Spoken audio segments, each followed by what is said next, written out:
So here we are back at LKQ once again, hopefully for the last time. We're gonna be picking up the hood, the fenders, the bumper, and we're gonna try to get a windshield.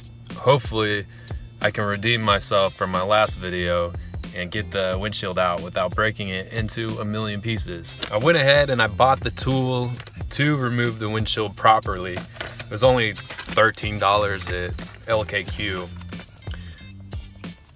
We're gonna see how well this thing works. Hopefully we don't waste a bunch of time and end up breaking the windshield. I've gotten a rear window out of my last project car without breaking it, so pretty sure with the right tools I should be able to do it. I really hope this is the last time I have to come here for this car. This should be the last of the parts that we need. We'll see.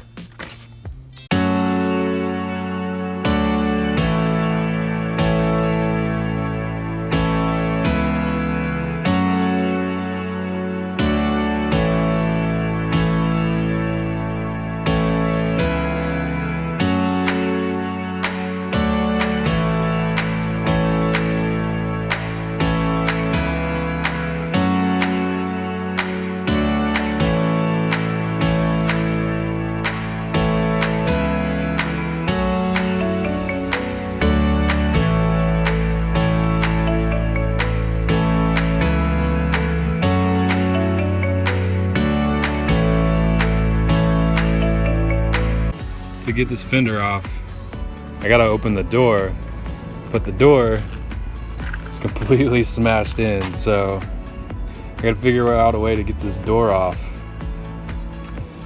And it won't open this way. I already tried. It's completely budged and smashed in there.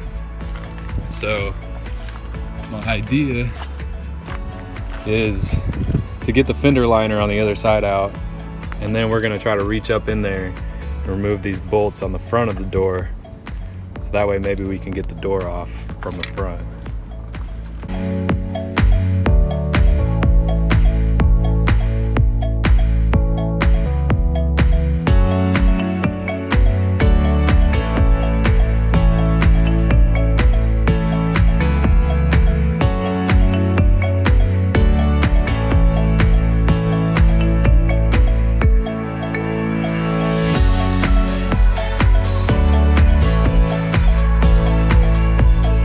Managed to get this bolt out without removing the door. We did remove these bolts,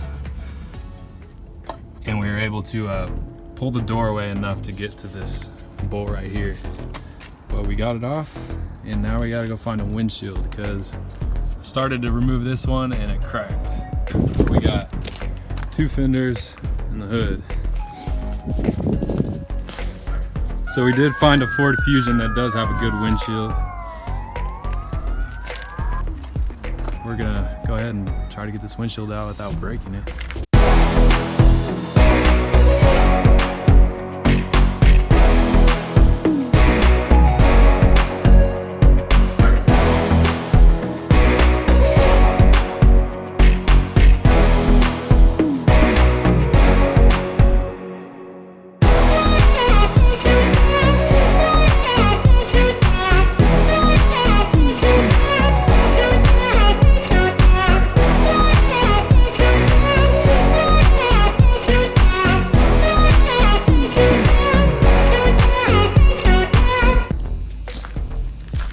Maybe I'm just wasting my time and I should just buy a new windshield because I barely stuck it in the corner right here and it just cracked super easy.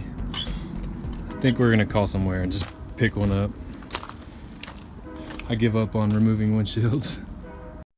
So I messaged a guy on Facebook about buying some fenders from him for 50 bucks because these fenders are probably gonna cost, I don't know, maybe 100 bucks here, but the guy isn't responding. And for the video's sake, I will just go ahead and get them.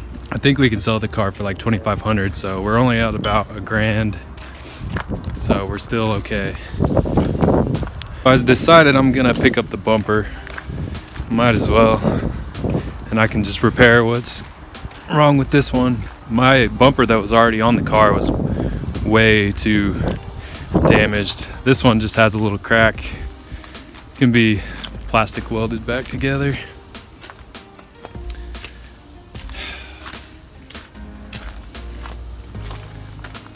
Had to go put my tools at the front of the office because it's just way too much for me to carry. None of that's gonna fit on that cart. So we're gonna grab the hood. And then we got 2 fenders. I threw in there so nobody pick them up. All right, so we are done with LKQ. I am never coming back here again. Well, maybe until I get the next car.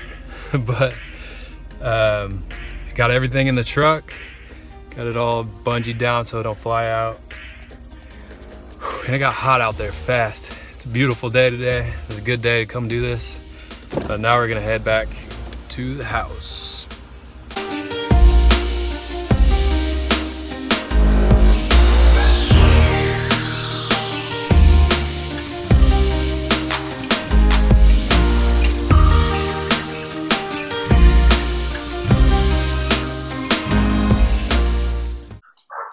I forgot I have to replace this valve cover gasket.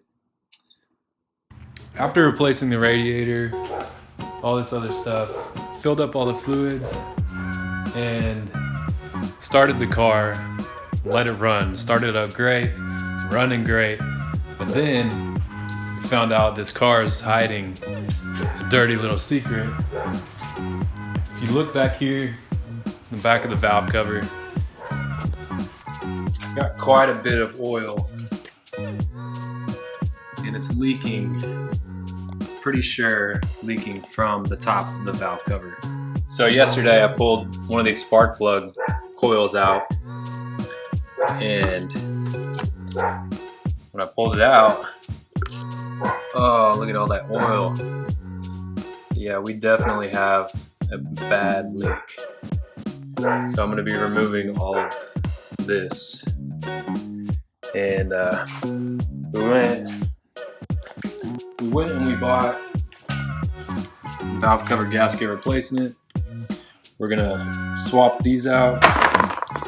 Got some gasket sealer.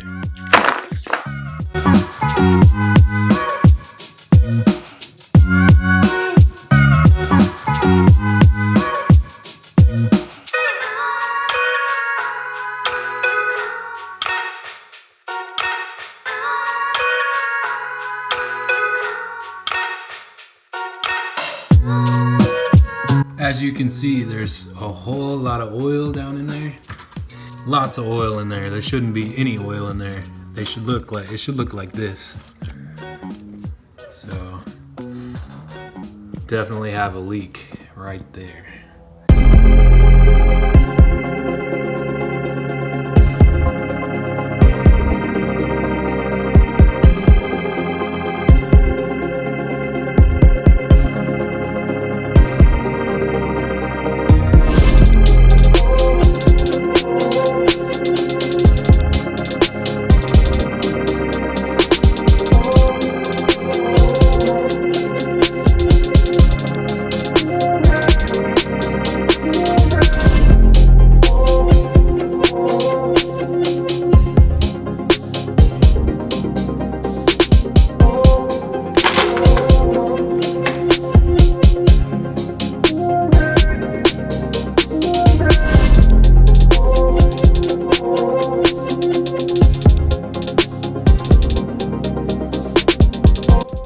There is spark plugs down underneath all that oil. Just like there. There should be one in there and one in there. And we got another one right there. I'm gonna go ahead and get all that oil out of there.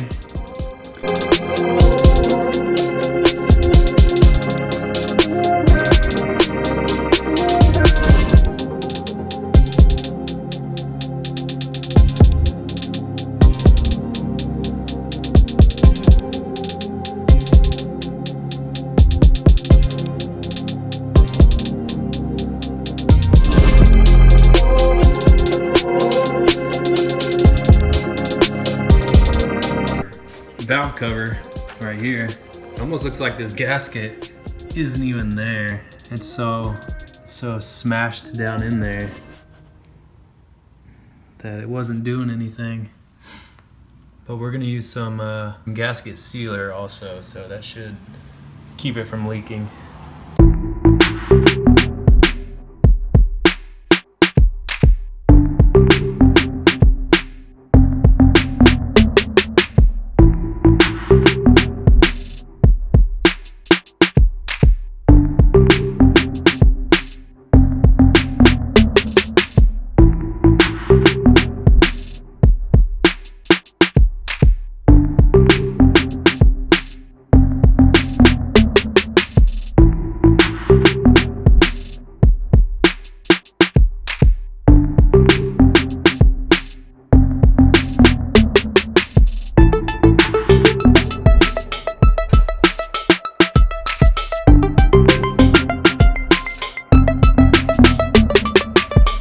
So we got a little bit of squeeze out, which is all right. And we don't want to push the gasket all the way down in there. We want the bolts to do that when we go to screw it back in.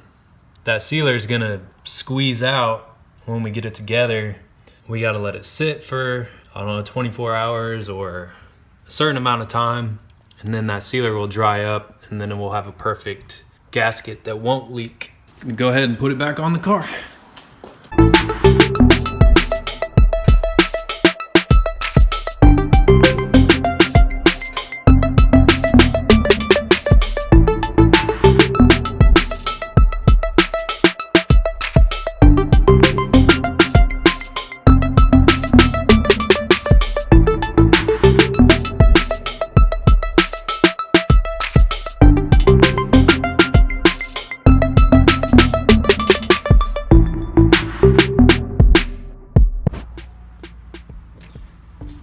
So our valve cover is reattached.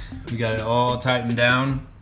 I didn't have a deep socket, so it took forever to get these tightened down with my normal wrench. If I had a deep socket, it probably would have took like 30 seconds to tighten all these because I could have used the impact, but I had to do them all by hand with the wrench. And you can see we got all this blue down here. It means we got plenty of squeeze out with our gasket sealer all the way around. So this thing shouldn't leak. If it leaks, that sucks. But there's plenty of gasket sealer on there. We're gonna have to let it sit. I think we need to let it sit for 24 hours. And once it's tack free and I can touch it without it sticking to my finger, then we should be good to start the vehicle and let it run. So you can tell right now it's still a little bit wet. It's not sticking to my finger. I can still move it. Once it's cured enough to where I can't move it around like that, we'll be good to start the vehicle.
There it is. All the body parts are back on, besides the windshield. That'll have to be another video. That's gonna be it for today. If you made it all the way through this video, thank you very much. I appreciate it. Don't forget to hit that subscribe button so you can get the next one. Peace.